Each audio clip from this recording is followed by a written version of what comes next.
जय हिंद दोस्तों, मैं प्रदीप पाल स्वागत करता हूं आप सभी का आपके अपने पसंदीदा यूट्यूब चैनल 50-50 अथर्व। आज हम लोग पढ़ने वाले क्लास 9th एनसीईआरटी प्रश्नावली 7.2। इस प्रश्नावली का हम लोग प्रश्न नंबर 4 तक कर चुके हैं, तो प्रश्न नंबर 5 करने वाले हैं। प्रश्न नंबर 5 बहुत आसान है और जिस तरीके से मैं करने वाला हूँ आप शायद ही यूट्यूब पे पाएंगे, और जो तरीका बता रहा हूँ एकदम बेस्ट और वैलिड तरीका है, तो हम लोग उसी तरीके से करेंगे। प्रश्न को पढ़ते हैं। प्रश्न है क्या? एबीसी और डीबीसी समान आधार बीसी पर स्थित दो समद्विबाहु त्रिभुज है। तो हमें दिख क्या रहा है? ए बी सी पहला, दूसरा डी बी सी, ये दोनों क्या है? दो समद्विबाहु त्रिभुज हैं। फिर बोल रहा दर्शाइए कि कोण ए बी डी बराबर ए सी डी, ये दोनों कोण बराबर होंगे। तो अगर हम लोग समद्विबाहु त्रिभुज की बात करें तो उसमें खास बात क्या होती है भाई? आमने सामने की भुजा बराबर होती है, यही है ना। तो हम लोग देख क्या रहे? ए बी सी एक समद्विबाहु त्रिभुज है, तो दिखा है क्या? दिया है त्रिभुज ए बी सी एक समद्विबाहु त्रिभुज। ए बी सी अगर समद्विबाहु त्रिभुज है तो हम जानते क्या है? उसकी सम्मुख भुजा यहाँ पे ए बी और ए सी बराबर दिया है, अतः ए बी बराबर ए सी। अगर ए बी बराबर ए सी होगा तो सम्मुख कोण बराबर होंगे भैया, भुजा बराबर तो उसके सम्मुख कोण बराबर। तो ए बी के सामने का कोण देखो क्या है? सी, तो इसको मानता हूं मैं कोण ए सी बी, पूरा लिखते हैं ए सी बी, यही कोण बराबर होगा। तो इसको मैंने एक्स मान लिया। किसके बराबर होगा? ए सी के सामने वाला कोण बी, तो होगा क्या? कोण ए बी सी, ये दोनों क्या हो जाएंगे? एक्स हो जाएंगे। दोनों को मैं एक्स मान रहा हूं, जिससे हमारा कैलकुलेशन बहुत ईजी हो जाएगा। क्या किया मैंने? पहले बताया कि त्रिभुज ए बी सी एक समद्विबाहु त्रिभुज है। अगर समद्विबाहु त्रिभुज है तो सम्मुख भुजा बराबर होता है और सम्मुख कोण बराबर होता है।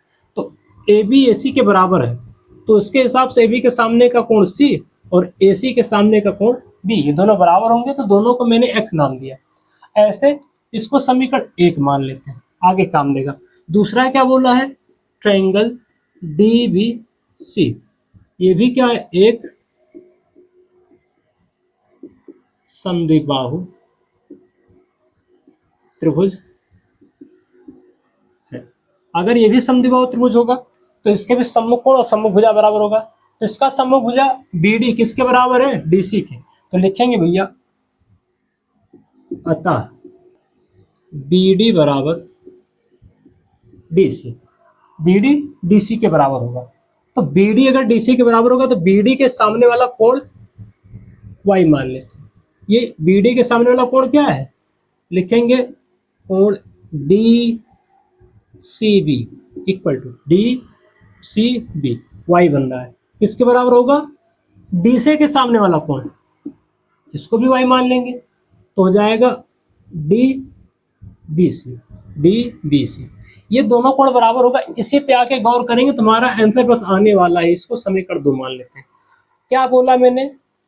अगर समद्विबाहु त्रिभुज है तो सम्मुख भुजा बराबर, अगर सम्मुख भुजा बराबर तो उसके सम्मुख कोण बराबर। समद्विबाहु का ये रूल होता है। तो यहाँ पे हम लोग देख क्या पा रहे? इसके सामने वाला कोण यानी ये वाला कोण इस कोण के बराबर हो जाएगा। फिर हम लोग क्या देख पा रहे हैं? समीकरण 1 और 2 को जोड़ दो। समीकरण 1 और 2 को जोड़ देंगे। समीकरण 1 व प्लस 2। समीकरण 1 है क्या? कोण ए सी बी प्लस कोण D C B equal to, इसका राइट साइड क्या है? ए बी सी, और इसका राइट साइड है कोण डी बी सी। इन दोनों को जैसे प्लस करेंगे, कोण ए सी बी कोण डी सी बी दोनों को जोड़ो तो कोण ए सी बी एक्स है, कोण डी सी बी वाई है। जब इसको दोनों को जोड़ रहे हैं तो बनेगा कोण ए सी डी। इतना ध्यान देना। क्या बोला मैंने? जब दोनों को जोड़ रहे हैं तो ए सी डी बन जा रहा है, तो क्या हो जाएगा? कोण ए सी डी किसके बराबर होगा? ए बी सी एक्स है। दूसरा वाला क्या है? DBC, ये वाला, इन दोनों को जोड़ेंगे तो क्या बन जाएगा, कोण ABD। और हमें प्रूफ क्या करना है, एक बार जोड़ो, ABD बराबर ACD, ABD बराबर ACD। इतना सा था। प्रश्न को आसान बनाने के लिए आपको ध्यान क्या देना है, हम समद्विबाहु के रूल से पहले कोण को बराबर लिख लेंगे, उसके बाद दोनों समीकरणों को जैसे जोड़ेंगे तो जो हमें चाहिए वही मिल जाएगा। कोई सर्वसमता का रूल नहीं लगा रहे हैं यहाँ पे, सीधा सा कोण को जोड़ के पूरा पूरा कोण मिल जाएगा, आसान और अच्छे तरीके से हो जाएगा। यह वीडियो आपको कैसा लगा कमेंट कीजिएगा। अगर अब भी आपका कोई डाउट बनता है तो उसको भी कमेंट करेंगे, उसका बहुत जल्द आपको रिप्लाई मिल जाएगा। वीडियो को अंत तक और पूरा देखने के लिए आपका धन्यवाद। Thank you.